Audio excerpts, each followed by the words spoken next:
지난 주말 경기도 이포대교 인근 한강변을 따라 자전거를 타고 시원스레 달리는 시민들이 눈에 띕니다.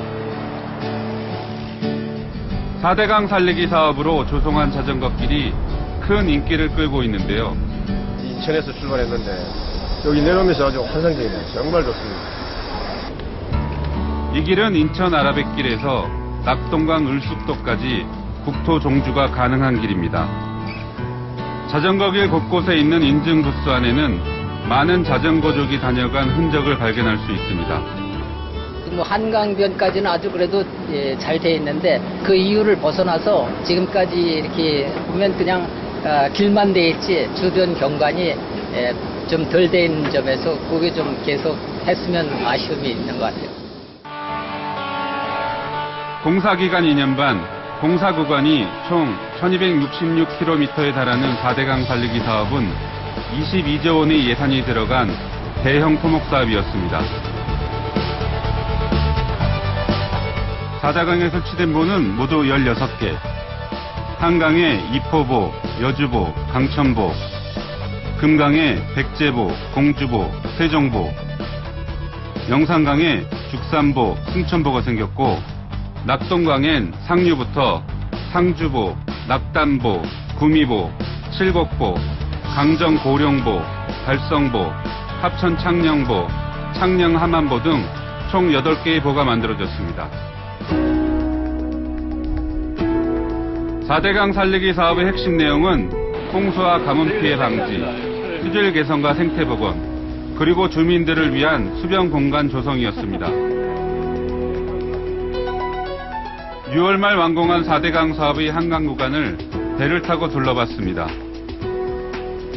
사업을 진행한 정부 측은 결과에 대해 자신감을 내비칩니다. 하천부는 거의 방치를 했었거든요. 근데 지금 이렇게 만들어 놓으니까 자전거 도로, 그다음에 산책로, 사람들이 와서 강 주변에서 놀 수 있는 그런 공간이 형성이 된 거예요. 4대강 사업과 함께 많은 변화를 겪은 건 인근 주민들입니다. 말도 많고 논란도 많았던 4대강 살리기 사업. 지역 주민들은 과연 어떻게 생각할까요? 저거 할 건 없고, 하여간 장 맞으면 그 물잘 빠지는 그거 하나가 참 좋더라고요. 그 민들이 그 장어 그래 몇 푼 잡아가 아들 공부가리키고 먹고 사는데 그거조차 없이 해보겠네. 그래 어쩔 수 없이 붙들고 있는 기지. 이 4대강을 하고 보니까 아주 강이 좋아졌어요. 낚시질꾼도 많이 오고. 이렇게 되면 누가 뭐 시행사하고 어떻게 욕하는 사람 누가 있겠어요? 응? 이거 돈 들여서 쌀땜짓거리 갖고 이거 농민 못 살게 한 거라고.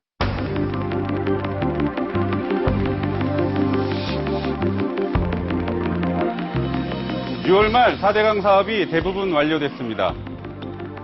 16개 보를 설치하면서 할당댐 용량의 5배에 달하는 물을 확보했고 홍수 조절 용량도 서울 상암 경기장 2,000개만큼 됩니다. 새로 조성된 수변 생태공원은 서울 여의도 면적의 40배에 달하며 1,757km에 달하는 자전거 도로를 새로 마련했습니다. 지난 한 달간 장금해제 2020팀은 지역 주민을 찾아가 4대강 사업에 대해 얘기를 들어봤습니다. 주민들의 생생한 목소리가 4대강 사업 논란을 이해하기 위한 실마리가 되지 않을까 하는 생각 때문입니다. 남한강과 북한강이 만나는 경기 양평군 양서면의 두물머리.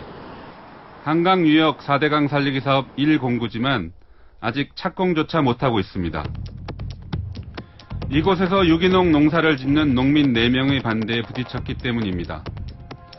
8월 6일 농민들이 비닐하우스를 철거하는 행정대집행을 실시하는 날, 일부 환경단체와 학생들이 전날부터 대기하며 철거를 저지하려고 나섰습니다.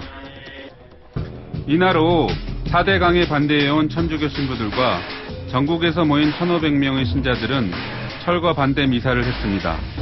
적어도 이 한강평의 두물머리 유기농지 안에 12,000평의 작은 땅이라도 유기농지로 남기도록 해달라.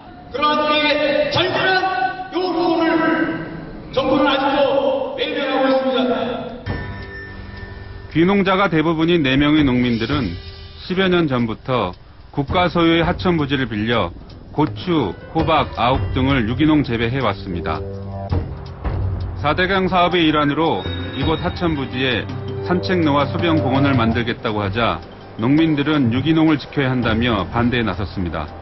이명박 대통령은 한나라당 후보로 당선되고 나서 확정되고 나서 여기 오셔가지고 같이 상추 뜯고 기름이 나오는 퇴비 뿌려주고 그리고 그 뜯은 상추 갖고 점심 같이 드시고 그러면서 대한민국의 농업의 미래다. 적극 지원해주겠다. 이러시던 분이 뭐 4대강 사업 오면서는 그냥 손바닥 딱 뒤집어 버리니까. 갈등이 커지자 경기도가 2010년 수십억 원 규모의 지원 방안을 내놓았습니다. 농지 구입자금 10억 원을 연 1.5%의 금리에 3년 거치 17년 분할 상환하는 조건으로 빌려주며 시설 자금을 1억 원 선에서 80% 무상 지원하는 것이었습니다. 모두 11가구 중 7가구는 이 중재안을 수용하고 이주했습니다. 공만석 씨도 그중 한 사람입니다.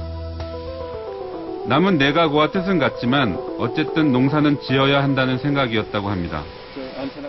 두물머리는 농사를 처음 졌던 데고 한 11년 동안 진짜 희로애락을 같이 했던 10몇 명이 그건 아침마다 뭐 형 뭐 아저씨 뭐 이러면서 만났던 사람들하고 이제 서로 뿔뿔이 흩어진 거예요. 11명이 서로 등 두드려지죠. 농사 짓기 얼마나 힘드냐. 우리도 그래도 끝까지 같이는 못하지만 최선을 다하자. 정부는 4대강 사업 과정에서 국유지인 하천부지 내 13,000가구가 경작하던 33,000여 동의 비닐하우스를 모두 철거했습니다. 두물머리 지역의 경우 충돌을 피해 철거 집행을 일단 유보했지만 원칙상 허용할 수 없다는 입장입니다. 관계법령에서 하지 못하게 돼 있는 거를 해줄 수는 없지 않습니까? 그러니까 관계법령이랑 우리 하천법, 환경영향 평가, 환경영향 평가도 주민들하고 다 공청회를 걸어서 약속을 한 부분을 그 내분을 위해서 다 파기할 수는 없는 거지 않습니까? 인근 주민들의 시선도 싸늘합니다. 그들은 농민 4명의 반대 때문에 마을 개발에 차질을 빚고 있다는 겁니다. 네, 저는요, 이 동네의 원주민으로서의 개발을 해서 빨리 뭔가를 보여줬으면 좀 바람이고. 이런 조건에도 4가구는 왜 남은 걸까요? 계속적으로 유기농이 유지되고 도시민들이 와서 유기농을 체험할 수 있는 공간, 체험하면서 치유도 할 수 있는 공간, 그런 공간으로 남겨달라는 거죠. 유기농을 살려주겠다면 저희 내농부는 저희한테 안 돌아와도 다른 데 가서 농사 짓겠다는 거예요. 하여튼 농사를 짓는다고 하면은 그냥 안 된다. 카트예요. 서울에서 가장 가까운 이포보로 향했습니다. 단강에 설치된 3개의 보는 모두 여주 지역에 있습니다. 보는 관리 수위에 도달하면 물이 자연스럽게 넘쳐 흐르도록 설계했습니다. 비가 많이 와 물이 많아지면 수문을 열어 방류량을 늘립니다. 후보에는 총 6개의 수문이 있습니다. 평상시에는 수문을 완전히 내려서 관리 수위 28m를 유지를 하고요. 그 다음에 홍수가 왔을 때는 홍수 유위가 36.24인데 수문을 6m 이상 들어 올려서 홍수 소통에 문제가 없도록 그렇게 운영을 하고 있습니다. 여주는 홍수가 잦은 지역입니다. 1972년 홍수 땐 읍내가 물에 잠겼고 1990년, 2006년, 2009년 홍수 등 주기적으로 적지 않은 피해를 입었습니다.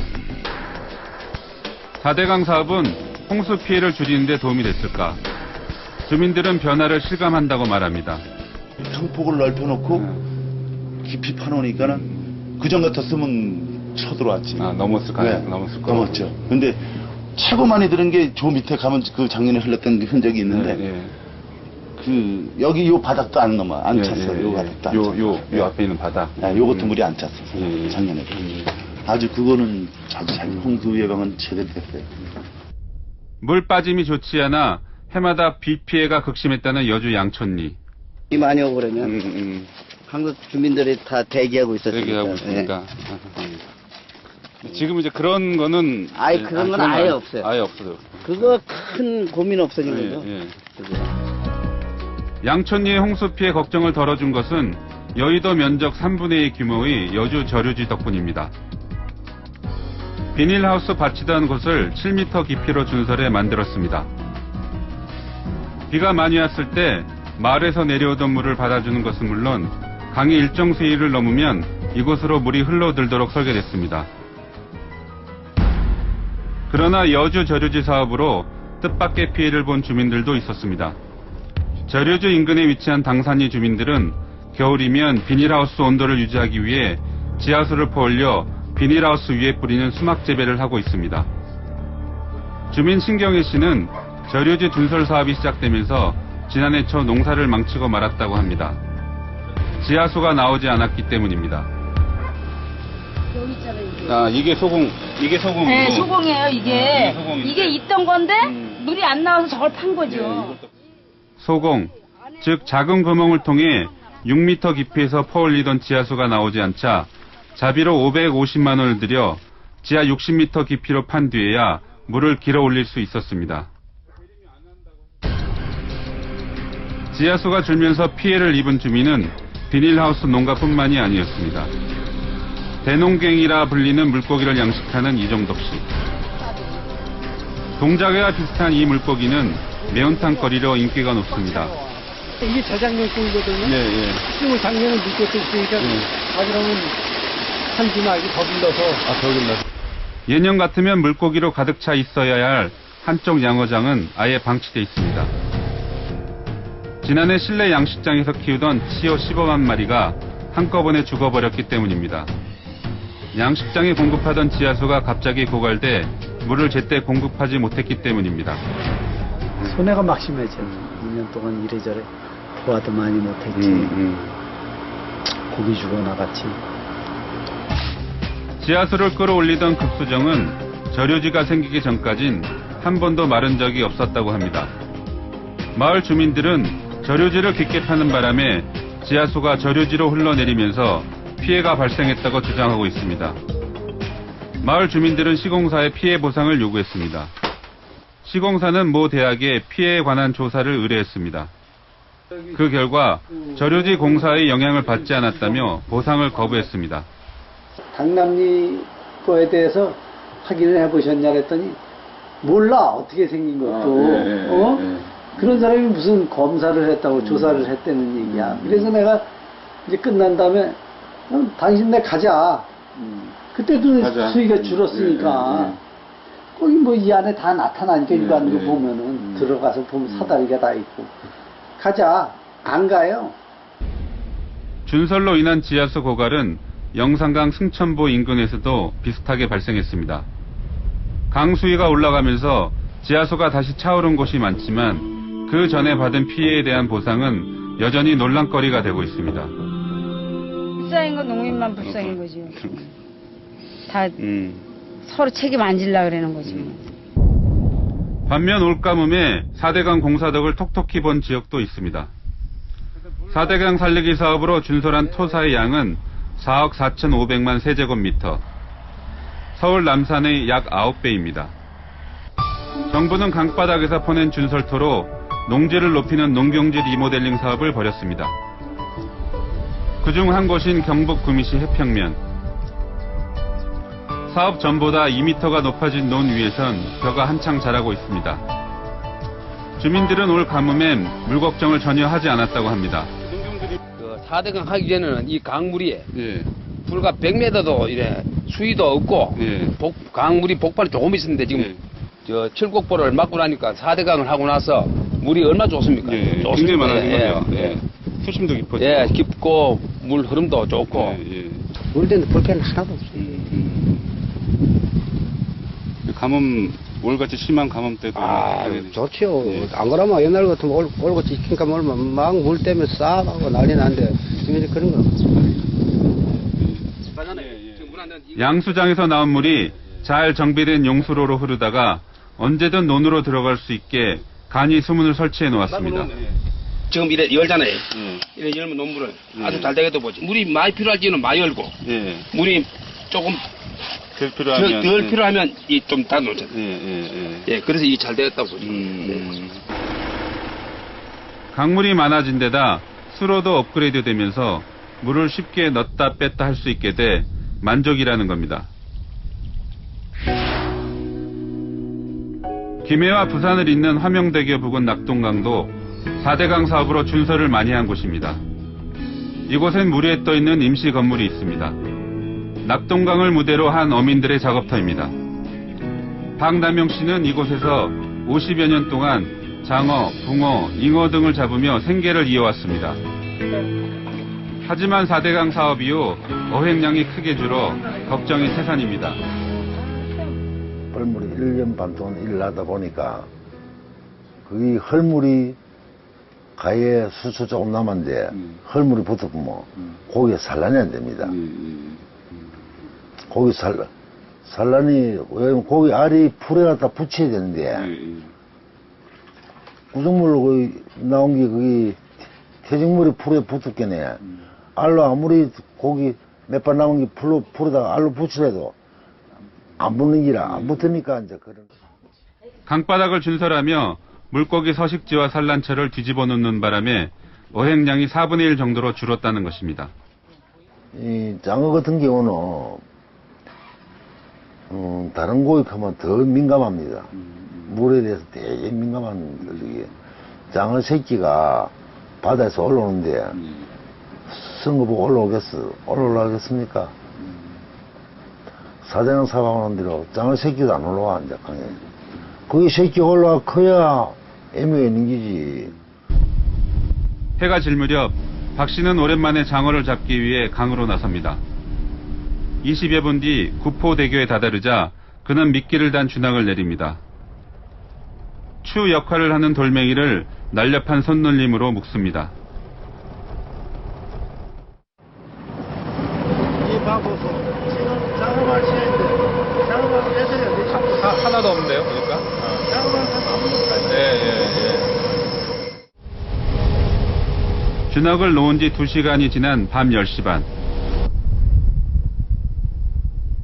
아내와 함께 또다시 강으로 나와 주낙을 걷습니다.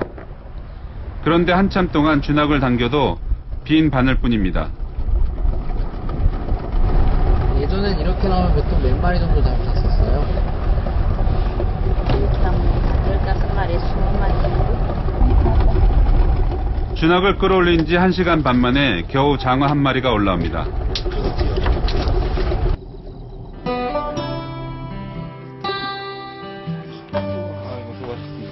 이날 소득은 장어 6마리였습니다.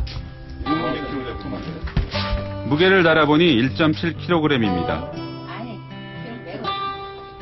자연산 장어 가격이 킬로그램당 12만 원이니까 수입은 20만 원 정도 됩니다. 기름값 등을 빼고 나면 둘이 합쳐 10만 원 벌이도 못한 셈입니다. 4대강 사업하기 전에, 그러니까 한 2009년. 그때는 4kg에서 6kg, 많이 되면 8kg 그래 잡았습니다. 낙동강에서 생계를 잇는 어민들에게 4대강 사업은 큰 타격이었지만 이들이 받는 보상은 4대강 전에 벌어들였던 그들의 수입과는 거리가 멀다고 합니다. 박 씨 집을 떠나기 전 박 씨는 최근 녹조도 심해졌다는 말을 했습니다. 녹조는 최근 4대강 사업 평가와 관련해 뜨거운 논란을 불렀던 소재였습니다. 그동안 반대론자들은 보를 막아 물을 가두면 이속이 느려지고 녹조가 많이 생긴다고 주장했습니다. 지난 6월 말 환경단체가 공개한 사진은 충격적이었습니다. 그러니까요. 이거는 완전히 막 강 전체가. 경남 함안보 하류 본포교 인근의 본포 취수장. 창원 시민들의 식수원 중 하나인 이곳에 곤죽처럼 짙은 녹조가 끼어 있습니다. 녹조 낀 강물은 그대로 취수구로 흘러듭니다. 강물에 녹색 페인트를 부은 것 같더라고요. 그 정도로 막 섬찟하더라고요.